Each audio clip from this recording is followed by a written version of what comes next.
Learn something French! Bonjour, bonjour. Welcome to Learn Something French, the podcast for learners of all ages, levels and abilities who want to learn something French. And I'd like to dedicate this very first episode to Sean and Kurt from Les Pyrénées. We met yesterday, so thank you very much for signing up for my classes. Sean and Kurt, you know who you are. And let's get started. Today we have a ghost story that I found online. It's a children's story, it's a ghost story. And the picture's coming up on your screen now, so let's read through it once. Il était une fois un petit fantôme qui flottait au-dessus du monde. Personne ne le voyait, personne ne l'entendait, il était invisible. Alors, pour s'occuper, il observait le monde. I'll read through it a second time. Il était une fois un petit fantôme qui flottait au-dessus du monde. Personne ne le voyait, personne ne l'entendait, il était invisible. Alors, pour s'occuper, il observait le monde. And I'll read through it a third time, and this time I'm going to translate. Il était une fois, once upon a time, that's the way you say it in French, once upon a time, un petit fantôme, a little ghost, qui flottait au-dessus du monde. There was a little ghost who floated above the world. Personne ne le voyait, no one saw him. Personne ne l'entendait, no one heard him. Il était invisible, he was invisible. Alors, pour s'occuper, then, to keep himself busy, il observait le monde. He observed the world. The very first thing we should talk about is the choice of tense. This whole thing is written in a tense called the imparfait, and the imparfait rhymes in est. We have several occurrences of this. Il était une fois, I'll come back to that in a second. Flottait, so that means he was floating, flottait. Then we have voyait on the second line, voyait. Entendait on the same line. Était, and on the last line, observait. So you notice that all these verbs have something in common, they all rhyme in est. Flottait, voyait, entendait, était, observait. Now what does that mean? Well, it's a tense called the imparfait that expresses what used to be. So it's a tense that has that specific function to talk about things that used to be. So there used to be a ghost who used to float above the world. People didn't used to see him. All these are past habits. No one used to hear him. He used to be invisible. So to keep himself busy, he used to observe the world. That's the function of that tense. So the imparfait's main role is to express a past habit, something cyclic that you used to do. For example, when I was a kid, I used to walk to school. So it's a past habit that no longer exists. Il était une fois is simply the way you say once upon a time. That's the way you say it in French. So many such stories start with Il était une fois, once upon a time. Very important that il has nothing to do with a ghost. So il can mean several things. Il means he in French, but it can also mean it, such as it is raining, il pleut. So it's not the ghost upon a time. Il était une fois means it was once. It was once upon a time. Il était une fois. That's the way we say that. Il était une fois. The next thing I'd like to talk about is the different liaisons. Now, the liaisons are linking sounds in French. We have those in English also, but there's a hierarchy. You don't have to do them all. And one very interesting one is after the verb être, whether it's in the past, the present, or the future. So il était means it translates to it was. It was once upon a time. Il était une fois. You notice I'm doing the T at the end of il était une fois. I'm doing that because the following word starts with a vowel. Il était une fois. Now you don't have to do it. This is what I call stylistic liaisons. I call these stylistic liaisons. It just makes your French look prettier, more elegant, might you say. Il était une fois. A second example is il était invisible on the second line. Il était invisible. You don't have to. You can say il était invisible. People say that.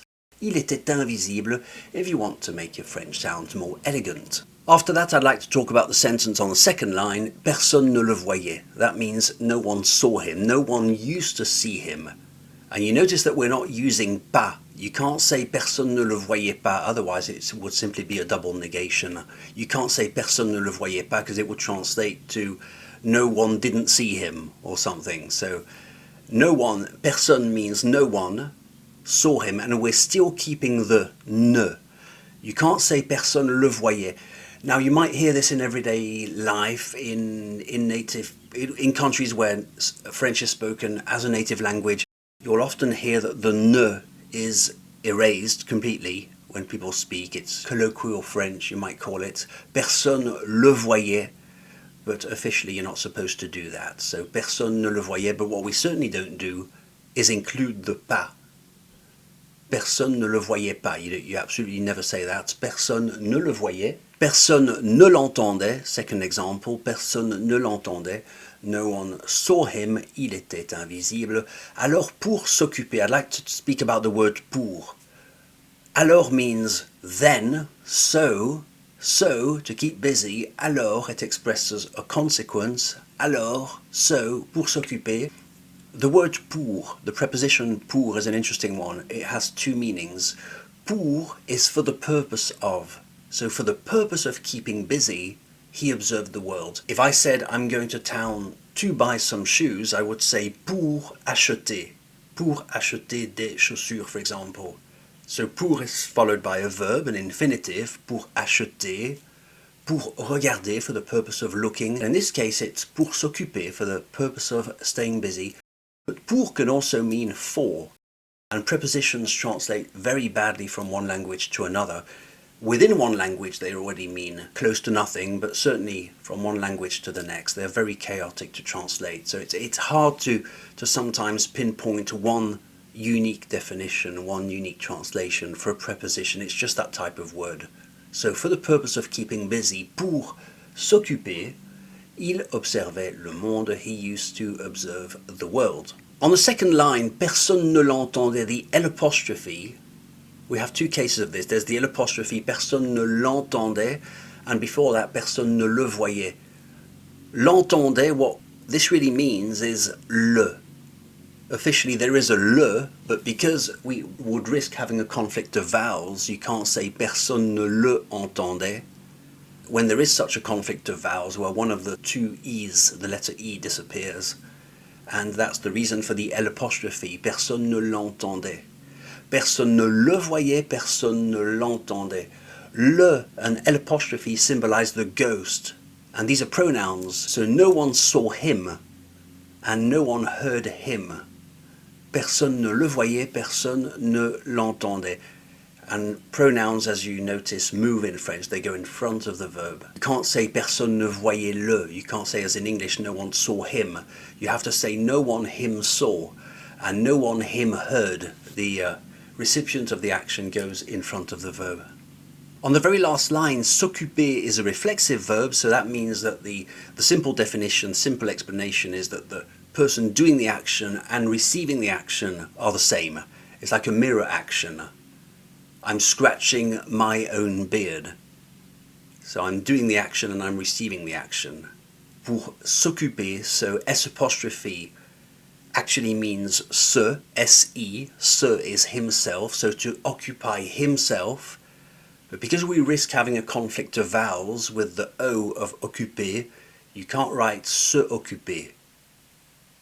So the E has disappeared and it becomes S apostrophe, which we saw on the second line with l'entendait. It's the same rule.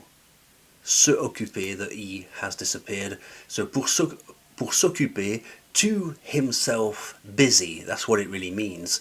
To himself busy, he observed the world, and reflexive verbs are a much, much larger part of the program in French than in English, which we only ever use to disambiguate a sentence.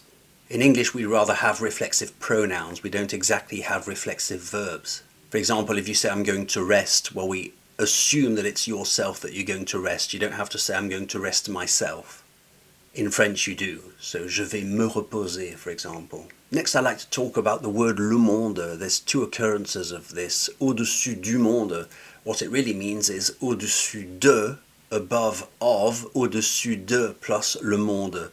If you ever have de plus le, it automatically becomes du. It's as if they blended into one word.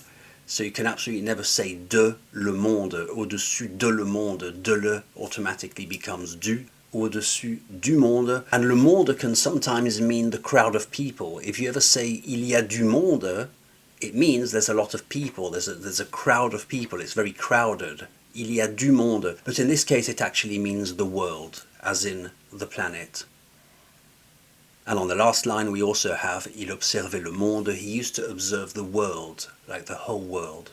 On the first line we have un petit fantôme, a small ghost, and the place of adjectives can be tricky in French.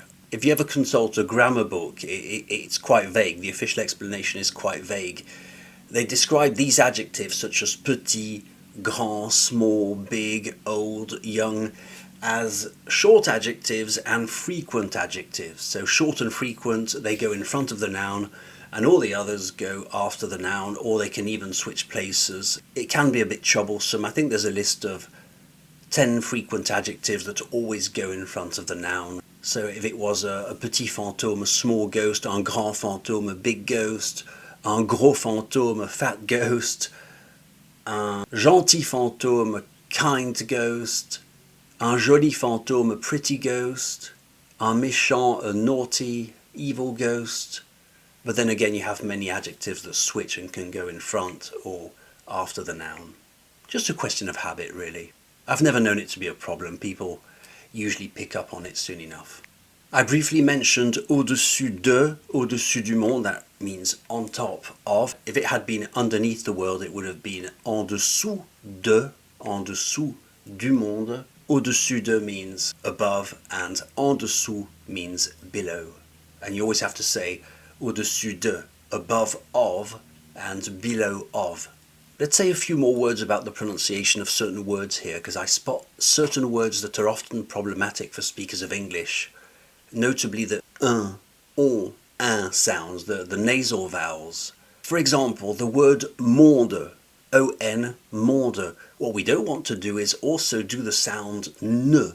It's not monde, there's no n. So O-N is a combination of letters that gives you on. There's no n, there's none at all. Monde, monde.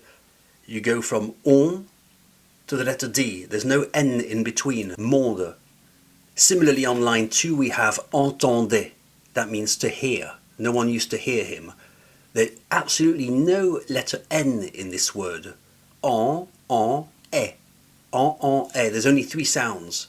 It's not entendez. And it's certainly not entendez with a A like the colour grey. We'll speak about that. En, eh. Entendez. Personne ne l'entendait. And the word invisible, same rule, invisible. There's no invisible. There's no N. Invisible. No.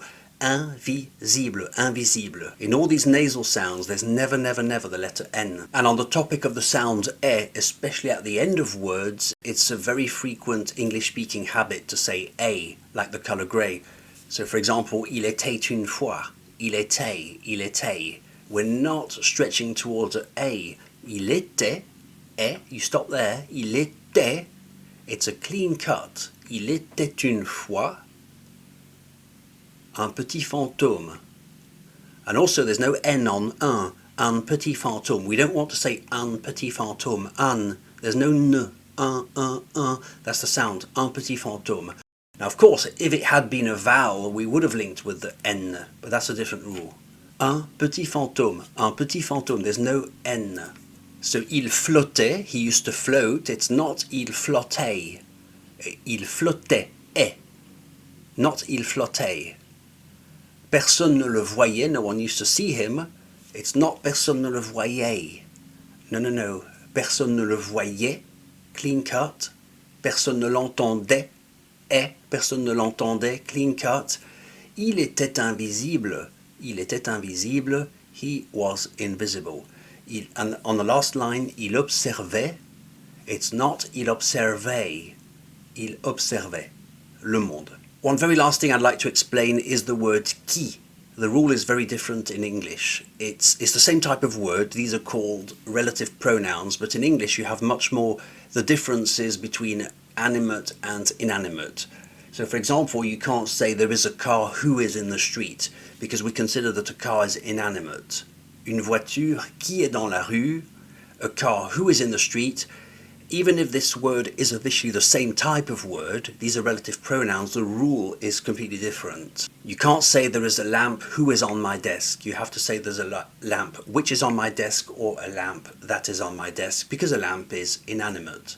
So, un petit fantôme qui flottait, the reason we're using qui is because un petit fantôme is doing the action.